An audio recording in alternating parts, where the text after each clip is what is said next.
Okay, this is a demonstration video showing how to link self-powered battery-free switches to the Interact Pro system.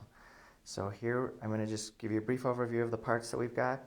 There's an Interact Pro fixture here. I'm going to point to the sensor itself is right there. And then we've got two switches.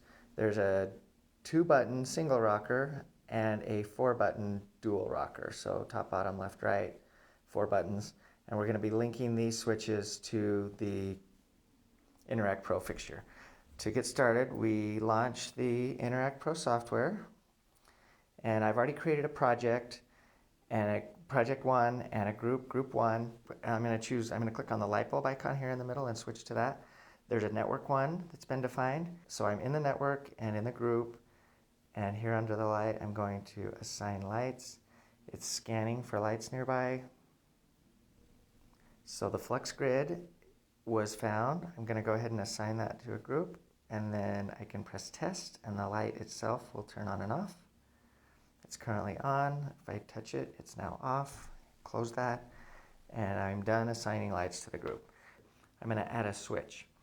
The switch that I'm going to assign to the group first is a 4-button switch, and we'll go through the screen. Will walk us through this process.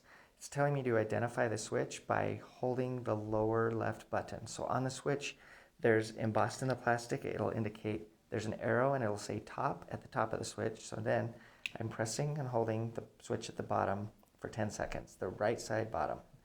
8 1000, 9 1000, 10 1000. Then I release the switch and it identifies the screen, advances to the next one automatically. Holding it for longer than 10 seconds is just fine. Holding it for less than 10 seconds will not work. So make sure that you count that out and get a full 10 seconds. It's now telling me to confirm the identification by pressing the top right and the bottom left button simultaneously. So I click both of those buttons together and release it. The screen does not change automatically. I have to press the confirmed button and then give it a name and hit enter on the keyboard. And I can go ahead and just accept the defaults. I could configure it, but I'm going to choose later and accept the defaults. The switch is not operational yet until I return to the group to deploy the settings. So I hit the back button and the pink button for deploying the settings. Now that it's doing that, I can use the switch. I'm clicking it. I'll go ahead and switch over to the camera so you can see the operation. The fixture, I can press and hold the right side and it'll dim up slowly.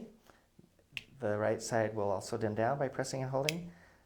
A quick press will turn it off, and a quick press on the top will turn it on to full brightness. With the dual rocker 4-button switch, I've got a press and hold dim function by default on the right side rocker, and then just an on and an off on the left side rocker. And these are customizable in the app, but that's the way that the configuration is done.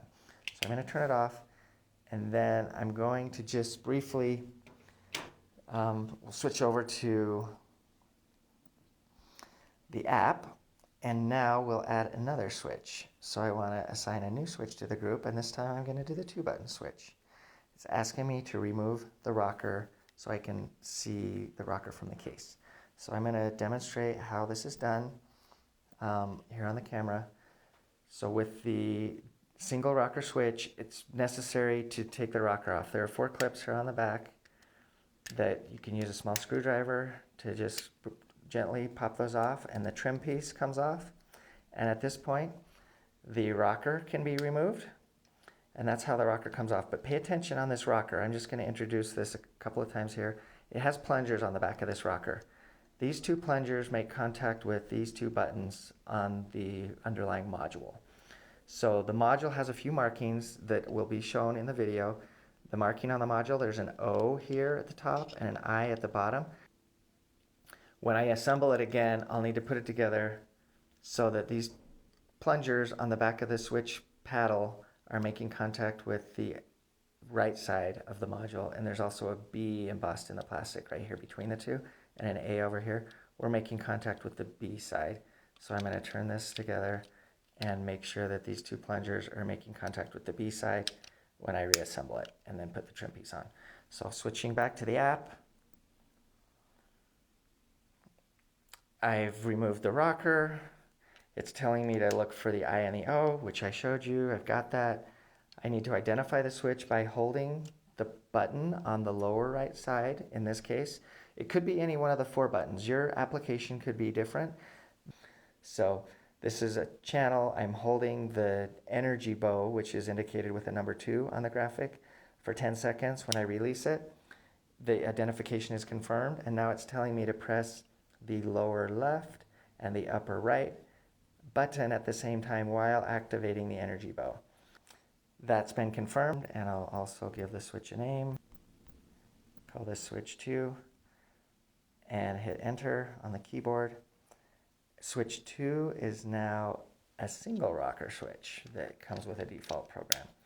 So I also need to go back and deploy the settings in order for this to take effect.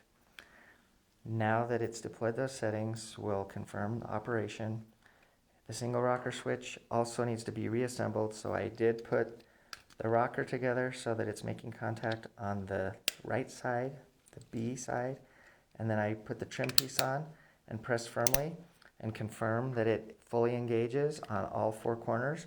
If any of these is off a little bit, I can just press it forward again to make sure that they are fully engaged.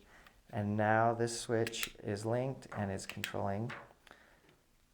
And also the dual rocker switch still works too. So you can have multiple switches, and press and hold dimming is working. And on the single rocker, press and hold dimming is also working. It'll get brighter if I press and hold the top, press and hold the bottom for dim, and quick press on the bottom for off, quick press on the top for on. Bye now.